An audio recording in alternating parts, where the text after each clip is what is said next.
Why don't we go to my parents' house for New Year's? My husband's words were the catalyst for everything. It was also the start of the end.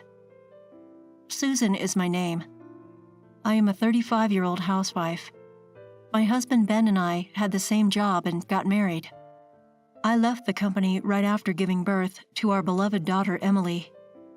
I visited my husband's parents for the first time when she was 6 years old. "Hey, isn't dinner ready yet?" My mother-in-law's voice echoes. "Mother, yes, almost." I respond while busily working. My mother-in-law lets out a long sigh. "You're a complete slacker. How can you put up with a wife like this, Ben?" "Yeah, other people's wives are more quick with everything, but absolutely not her." What? I thought. Oh my goodness, you're just sitting there watching TV.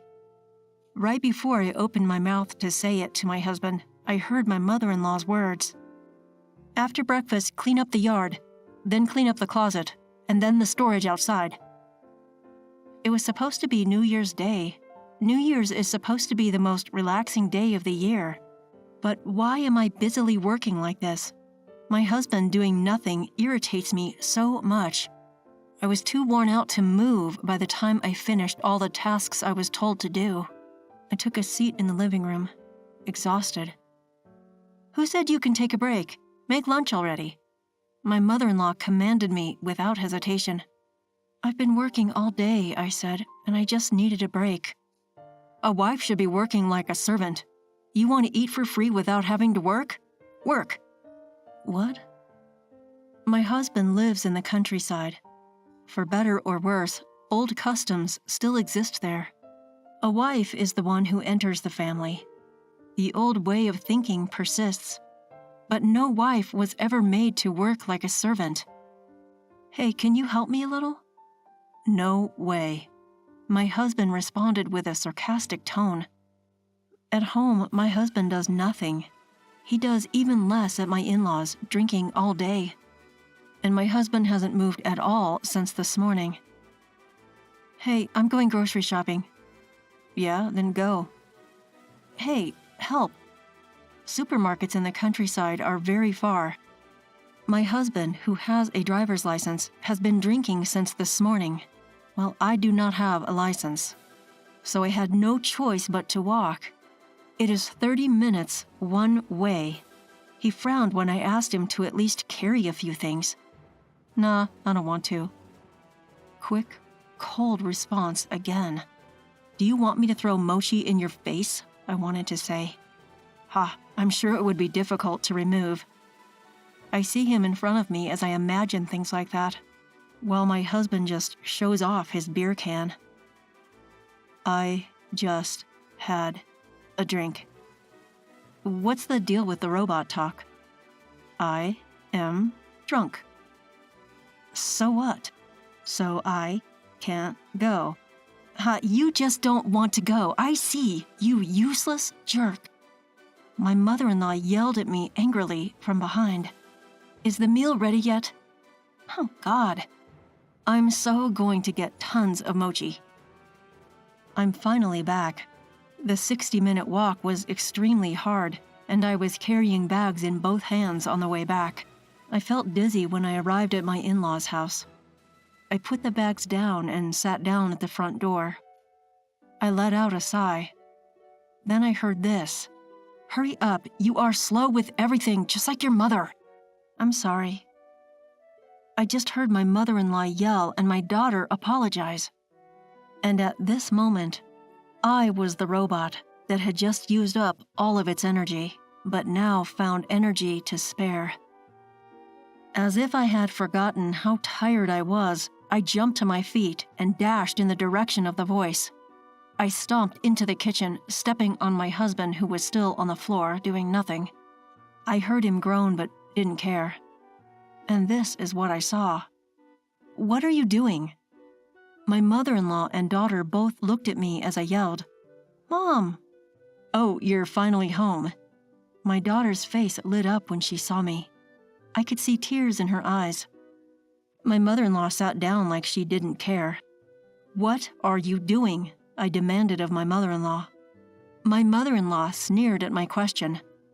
My daughter was holding the rice cooker's inner pot in her hand. Why is she holding that? What are you doing, Emily? My daughter explained uncomfortably. Well, Grandma told me to get ready because she was hungry. First, she told me to cook rice. I washed the rice and... she can't even cook rice. Such a useless granddaughter. What are you teaching her? She is just like you. I wonder if she really is my son's daughter. Of course, I could no longer control my anger when she talked about my daughter. She's only 6 years old. I can't believe you're asking her to do that. Of course she knows how to do it, but can't you just do it yourself? How dare you do that to your own grandchild? My mother-in-law's face turned bright red and her voice squeaked. What are you saying? You want to put this old woman to work? What a horrible woman. Look, a wife is a servant, and she's supposed to shut up and work, and the daughter of a servant is also a servant. A servant? Who do you owe your living to? You live off my son's hard work. You are supposed to respect my son and me. Stop complaining and get to work, servant. Yelling, my mother-in-law left the kitchen. She was so fierce that I could not say anything back to her. I didn't have a word to say. I was speechless at how stupid she sounded. Then I heard her and my husband talking. Your wife is useless. She's no better than a servant. Well, when my daughter grows up, she'll be of some use to you. Just have a little more patience. You're having a hard time too at home, right? You can come back if you want. Divorce? That's fine, but I need a servant. Hey, why don't we live together? I'm sick of my current job too. Maybe it wouldn't be a bad idea to let her do the work and I can relax and live in the countryside. What did my husband just say? I was horrified by his comment. Oh, that's a good idea.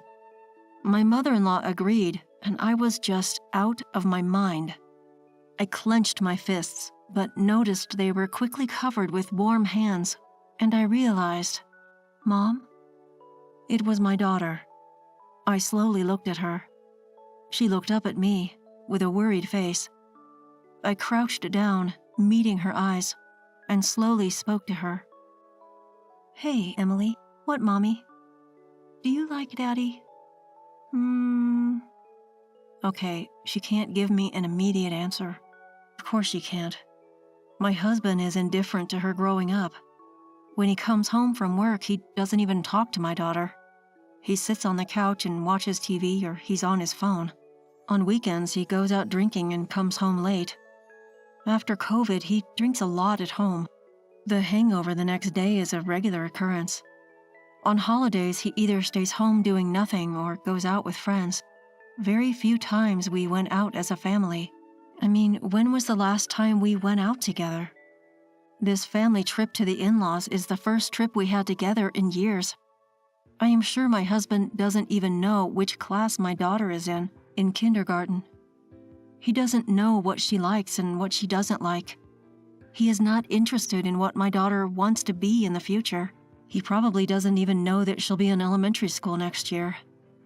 She can't say she loves her father. Of course she can't. I asked her again, Well then, do you like your grandmother? No. Well, this time it was an immediate answer. I laughed. I thought to myself, well, yeah, if she yells at her like that. Then she said something unexpected. Because she bullies you, Mom. It's New Year's Day and you haven't had a chance to relax at all. She's always telling you to do this and that. Grandma is so cruel.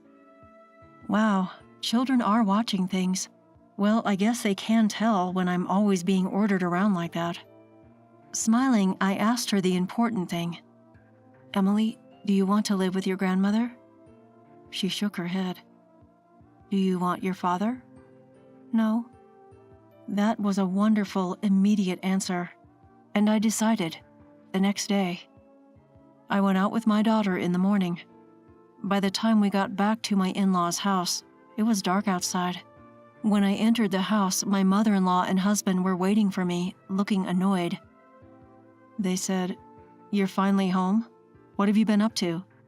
Yeah, some stuff. I avoided my husband's question.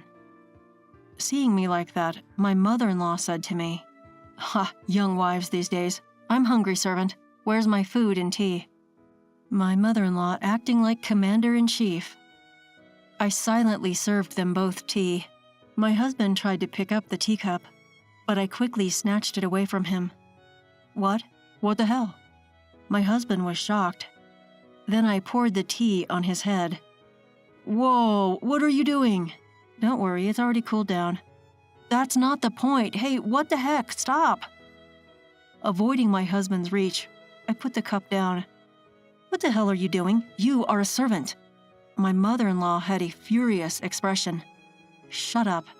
I'm not your servant. I yelled back angrily. My mother-in-law tried to stand up and yell at me. I interrupted her. What? A son's wife is not a servant. I'll tell you if you didn't know. I am not a servant. My mother-in-law was unable to say anything back to me, so I continued. She was so shocked she couldn't get a word out of her mouth. I glared at her, and then I moved my face closer to her. Ah! My mother-in-law screamed. I moved my face closer to her. I didn't care. The distance between us was 10 centimeters. Listen to me. There is no system in the world that allows you to use a wife as much as you want. I will protect my family, but I will not be your servant. What? I am your husband's mother. I am your family, so protect me and do as I tell you. Are you crazy? If I was a real servant, I wouldn't be your family. How are you my family when you're just commanding? I calmly replied to my mother-in-law. My mother-in-law's face, which had been pale blue earlier, was now bright red. How dare you talk to me like that? You were talking to me like that too. Why can't I just talk like that to you? I am your mother. Ha! Stop saying stupid things. I had been holding back. So much until now, but I couldn't do it anymore. There is a limit to everything, and the attitude of my mother-in-law and husband finally broke down my wall of patience. And what do you think your grandchild is, a servant? You treat your grandchild as a servant? Stop messing around with me. I moved my face even closer to hers, and her face turned blue again. It was like a traffic light. What a weak woman you are. She had been so bossy, but just one little counterattack makes her like this? So surprised by her weakness, I scoffed and turned away from her. My mother-in-law, still with a blue face, was shaking a little. I turned my attention to the other person. Now, you. Yes? So shameful how he answers like this. I glared at him. What have you been doing while our daughter was being treated like a servant? I was on my phone. And was drinking beer.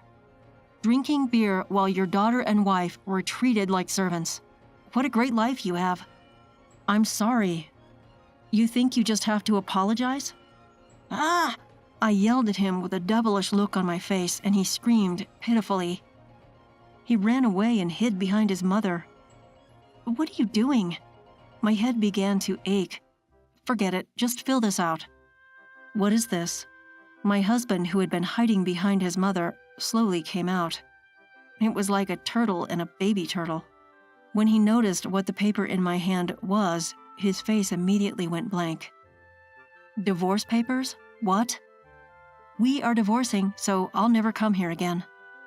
At my words, my mother-in-law said, What? My husband also said, What? His mouth dropping open. I shook the paper in front of them. My part is already filled out. I'll submit it to the government office after the New Year's break, so get to it. That paper is a fake. How can you get it when the government office is closed? Well, I'm sorry, you can get divorce papers even on holidays. And you can even download them online. If I want, I can bring it to the office today and they will accept it. When I said this and pushed the divorce papers at him, he shook his head, half crying. No, I don't want this. I don't want a divorce. You don't want me to leave you, huh? No. You'd be glad to have me around to do everything for you? Yes. You don't want a divorce because you're comfortable with me as your servant. Yes, oh no, that's not what I meant. Ha, see? No! Is this deja vu? I think my husband screamed like that when I yelled several minutes ago. Oh well. If he's not writing it down, I'll have to ask an expert to do it for me. I'm getting a divorce even if you don't sign it. I've already spoken to my parents. Emily. Yes, Mom? Are you ready? Yes, I've packed all my things. As if to answer my call, my daughter came out. She held up her bag in her hand. Hey, are you going somewhere? I looked back at my husband, holding up my own bag too. Good question, we're going back to my parents' house now. Huh? You've got to be kidding. You've got to be kidding me. No, I'm not. This was not a joke? You treating us like servants? We can discuss this through our lawyer. Goodbye. I said what I was going to say. I took my luggage and headed for the front door with Emily. My husband immediately chased after us. Wait a minute, you can't live without me. Hearing those words, I stopped. I turned around slowly, and my husband also stopped. I stared at him. Did you forget? I asked. What do you mean? I used to have a better career than you, and I used to make more money than you. I quit my job when I got pregnant, but even then, I was making more money than you are now. My words made my husband pale. He had been working at the same place, but had he forgotten about it? Very convenient memory. I know I have a blank slate, but I will start working little by little. My parents are willing to help me. We are going to stay at my parents' house for a while. I will go back to work little by little. Even if I don't make as much money as I used to, I'll probably manage. No, I'll make it work. Seeing how determined I was, my husband was already half crying. I'm sorry, I can change. Please don't divorce me. You had so many chances to change your mind, but you were the one who threw them away. It's too late for regrets. Saying this, I put my hand on the front door. Then, wait, my mother-in-law, who had remained silent until then, called out to me. What is it? I turned around, annoyed, and saw my mother-in-law there with a troubled look on her face. My mother-in-law exclaimed, What happens to my meals? I don't care, I yelled, and we left my in-laws' house. Then my daughter and I went to my parents' house. My parents welcomed us with smiles. Well. Rough start to the new year. My mother urged us to warm up by the heater. My daughter was relieved and started peeling tangerines. Yes, sitting by the heater and eating tangerines for the new year. It was such a hectic New Year's. I hope we can spend a relaxing time next year. I promised myself that I would go to the shrine tomorrow to make that wish. After that, my husband kept insisting that he did not want a divorce. The discussion was difficult. But in the end, we managed to reach an agreement, taking into consideration the fact that our daughter was refusing to stay with her father. Of course, child support was paid all at once. There was no way I could trust that man. As a result, the apartment where we originally lived was sold, and Ben, who became my ex-husband, returned to his parents' home. My mother, she doesn't do anything, or rather, she's getting worse than before. One day, my ex-husband called me and whined. He told me that a neighbor had seen me working like a servant, and the fact that we were getting divorced was also known early on through the information network unique to the countryside. As a result, my ex-mother-in-law is being looked at with white eyes by the neighbors. Yeah, of course she is. No matter how rural the area, treating a wife like a servant is wrong. My ex-mother-in-law, who has been staying home because of this, has become extremely violent. She has been using her son as if he were a servant. He was standing up to her, which was leading them to an argument. He was complaining on the phone. I don't care about those things. I was going to hang up after telling him I had received the child support payment. You got what you deserved, I said coldly. I could imagine my husband half crying on the other end of the phone. "Please, can't you help me just a little? I'm Emily's father, and my mother is her grandmother." I smiled at his words, though he couldn't see me, and said, "I just had a drink." "Why are you talking like that?" "I am drunk." "Hey, I can't go." "Hey, I'm sorry. Why would I go help?" I shouted and hung up the phone. I blocked his number. Good fortune comes to those who laugh. For a while after that, I couldn't stop laughing.